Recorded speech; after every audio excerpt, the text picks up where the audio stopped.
কিন্তু সিরিয়াতে কিন্তু অনেক ক্ষতি হয়েছে, এদিকে মানুষ দেখছে না। আর সিরিয়ার মানুষদের কি যে দুর্ভোগ, কি যে দুর্দশা, এটা দেখার জন্য শুধু আল্লাহই আছেন, আমরা কেউই নাই। এটা দেখার জন্য শুধু আল্লাহ আছেন, আর কেউ নাই পাশে। এই 12-14 বছরের যুদ্ধ বিগ্রহে যা হয়েছে সিরিয়ার অবস্থা, ওইটাকে খেলার মাঠ পেয়েছে পশ্চিমারা। এই মাঠের মধ্যে তুরস্কও ঢুকে গিয়েছিল, এটাও একটা শাস্তি হতে পারে। ন্যাটোর সাথে ঢুকে সেও এখানে হামলা চালিয়েছে, এটাও হতে পারে, আল্লাহ ভালো জানেন।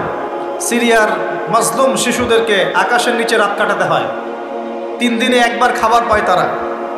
একই অবস্থা ইয়েমেনেও আছে। ইয়েমেনে যে বলা হয় যে 5 থেকে 6 লক্ষ মানুষ মারা গেছে বিগত গৃহযুদ্ধে 2010 সাল থেকে। আর সেখানে যতজন মানুষ মারা গেছে তার মধ্যে 60% হচ্ছে বাচ্চা। তো এই বাচ্চাদের কি দোষ ছিল?